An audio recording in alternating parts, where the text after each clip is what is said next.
Hello दोस्तों, मेरे YouTube channel पर आपका स्वागत है। तो चलिए कहानी शुरू करते हैं और कहानी सुनने के बाद प्लीज़ चैनल को लाइक, सब्सक्राइब एंड शेयर ज़रूर कीजिए। अमृत निर्जला के बात पर अपना सिर हिला देता है और वहीं विप्लव सबको देखते हुए कहते हैं, भाई कब वापस आ रहा है चेन्नई से? रचना विप्लव को घूरते हुए बोली, क्यों, तुम्हारे दिन नहीं गुजर रहे हैं? बिना मस्ती के? और विक्की अपने काम के चलते चेन्नई गया है, तुम्हारी तरह घूमने नहीं। रचना के कटाक्ष पर विप्लव का मुंह बन जाता है और वो चुपचाप अपना डिनर करने लगता है। अदिति, जो विप्लव के बगल में बैठी खाना खा रही थी, अपना डिनर पूरा कर विप्लव के जख्म को छूते हुए बोली, वापी, दर्द है क्या चोट में? विप्लव मासूम सा चेहरा बनाकर बोला, हाँ बनी, मेरे हाथ में दर्द है। अदिति विप्लव के जख्म पर फूंक मारते हुए बोली, मैं इसमें मैजिकल फूंक मारती हूँ, सारा दर्द चला जाएगा। ये कहकर अदिति फिर से विप्लव के चोट पर फूंक मारने लगती है। रचना अदिति को देखते हुए बोली, तुम सच में इतनी ही मासूम हो या फिर सिर्फ बनने का नाटक करती रहती हो? निर्जला रचना के बात पर बोली, रचना ये तुम क्या कह रही हो? रचना एक बार खटास भरी नजरों से अदिति को देखने के बाद निर्जला से बोली, ना जाने क्या सोचकर जय ने इस लड़की को यहाँ रहने की परमिशन दी है, वरना मेरा बस चले तो मैं इसे धक्के मारकर घर से बाहर निकाल दूं। अदिति का चेहरा लटक जाता है, जिस पर विप्लव उसे अपने हाथ से रोटी खिलाते हुए कहता है, अरे मेरी प्यारी बनी, चेहरा लटकाना बंद करो, वरना तुम्हारे ये चबी गाल पिचक कर भिंडी हो जाएंगे। अदिति विप्लव की बात पर बोली, वापी, तुम ना अपनी मम्मी बदल लो, क्योंकि तुम्हारी मम्मी अच्छी नहीं है। रचना का चेहरा गुस्से से तमतमा उठता है। विप्लव अदिति के मुंह में रोटी ठूंसते हुए बोला, मैडम थोड़ा शांत रहो, वरना मेरी माँ यहाँ पर हाहाकार मचा देगी। अदिति चुपचाप अपना डिनर कर कमरे की तरफ भाग जाती है, क्योंकि उससे रचना की तीखी नज़र बर्दाश्त हो ही नहीं रही थी। कुछ देर बाद सभी लोग अपना डिनर कर अपने अपने कमरे में चले जाते हैं और अमृत वैशाली के लिए रात का खाना लेकर कमरे में आ जाता है। अमृत जब कमरे में पहुंचता है तो देखता है वैशाली एकटक अपने मूंछ खाए पैर को देख रही थी, जिसमें गरम पट्टी बांधा हुआ था। अमृत वैशाली के पास जा उसके सामने खाने की प्लेट रखते हुए बोला, खाना खा लो, मेडिसिन्स ले लेना, पैर का दर्द चला जाएगा। वैशाली अपना सिर उठाकर अमृत को देखते हुए बोली, एक बात बताओ हमको, अगर हम तुम्हारी जिंदगी से जाने वाले थे तो तुमने हमें क्यों रोका? अमृत कुछ देर सोचने के बाद बोला, जबरदस्ती रिश्ते बंधते हुए मैंने बहुत देखा है, जिनमें से एक मृत्युंजय और महक है, लेकिन दोनों एक दूसरे को मौका दे रहे हैं ना, इसलिए मैंने सोचा हम दोनों भी अपने रिश्ते को एक मौका दे दें। वैशाली अमृत को घूरते हुए बोली, और तुमको ऐसा काहे लगता है कि तुम हमको पत्नी का हम तुमको पत्नी का? अमृत वैशाली के चेहरे के पास जाकर बोला, मुझे नहीं लगता कि मैं इतना भी बुरा लगता हूँ, बल्कि बहुत सारी लड़कियाँ मुझ पर मरती हैं। वैशाली अमृत के गाल पर थप्पड़ मारते हुए बोली, तो जाकर उनके गोद में बैठ जाओ ना, यहाँ पर आकर काहे अपनी भद्दी शक्ल दिखा रहे हो हमको, निकलो यहाँ से।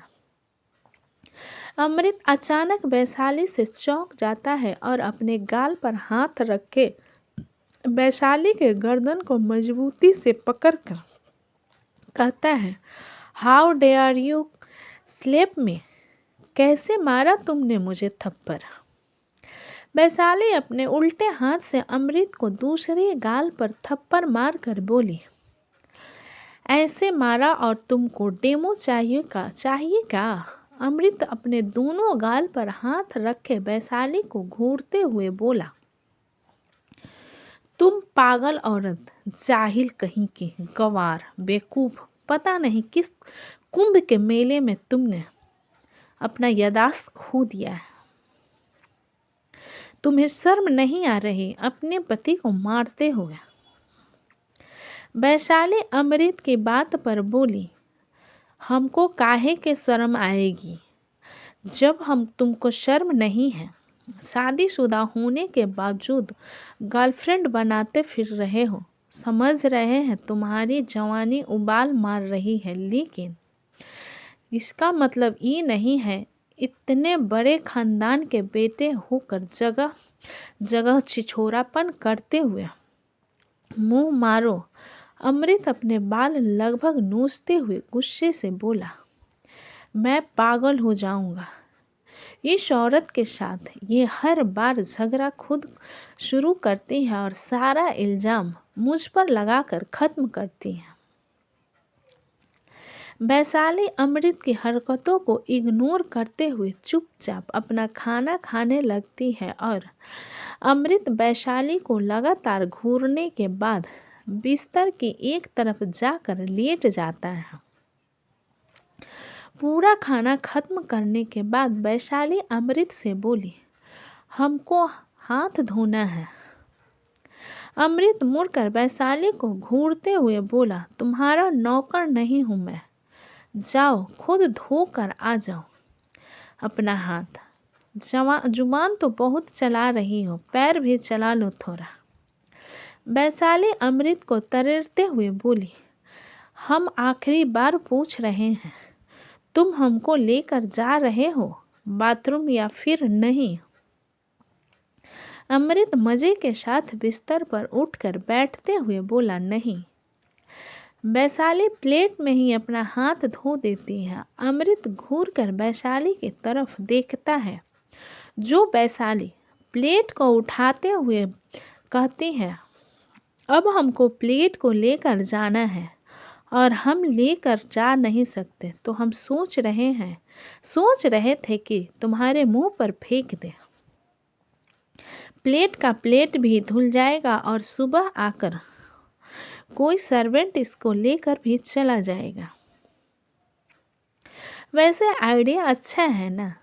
अमृत की आंखें वैशाली की बात सुनकर बड़ी हो जाती हैं और वो जल्दी से बिस्तर से उतर वैशाली के हाथ से प्लेट लेते हुए कहता है, तुम अपने पति के ऊपर अपना जूठा फेंकोगी, पाप लगेगा तुम्हें। वैशाली बिस्तर के हेड रेस्ट पर टेक लगाते हुए बोली, पापी के साथ पाप करने से पाप नहीं लगता, चलो प्लेट रख कर आओ। अमृत वैशाली को मुक्का दिखाता है और कमरे से बाहर प्लेट रखने चला जाता है। अमृत प्लेट रखने के बाद वापस आने लगता है कि उसकी नज़र स्टडी रूम पर जाती है, जिसका दरवाज़ा हल्का सा खुला हुआ था और लाइट्स ऑन थी।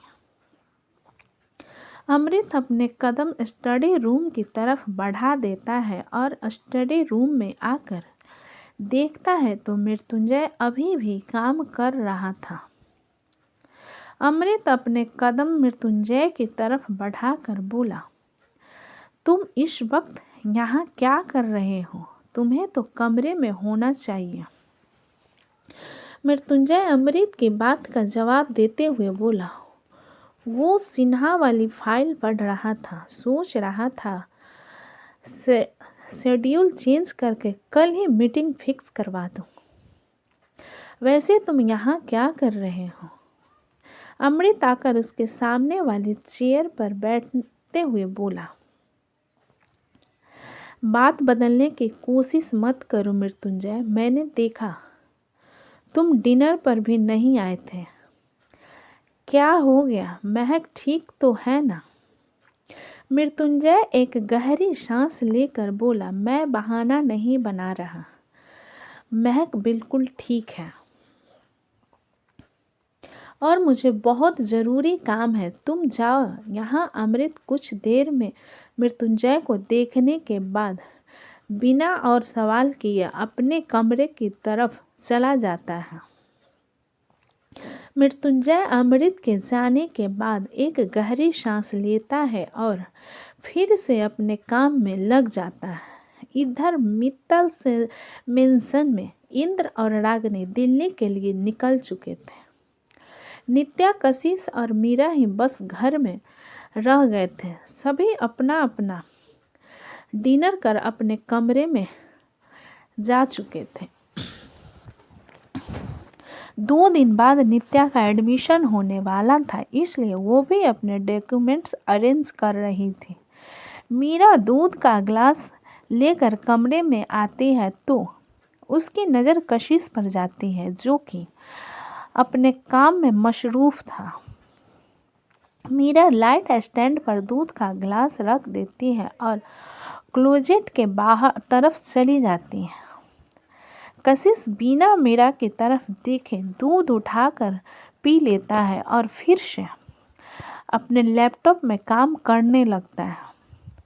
बहुत सारी फाइल्स बिस्तर पर बिखरी हुई थी। कुछ देर बाद मीरा नाइट सूट पहनकर रूम में आती है तो देखती है कशिश का ध्यान अभी भी काम में था। मीरा कशिश के पास जाकर बोली, क्या आप अपना ये बोरिया बिस्तर काउच पर जाकर फैला सकते हैं? मुझे सोना है। कशिश अपनी नज़रें उठा मीरा को देखते हुए बोला, मैं अपनी साइड पर हूँ, तुम अपनी साइड पर सोना। मीरा कशिश को घूरते हुए बोली, आपका सारा सामान मेरे साइड पर कुंडली मार कर बैठा है, तो क्या मैं आपके फाइल्स के ऊपर सो जाऊं? कशिश 2 मिनट मीरा को घूरने के बाद सारे फाइल्स को उठाकर अपनी साइड पर लेता है। मीरा दांत पीसते हुए बोली, थैंक यू।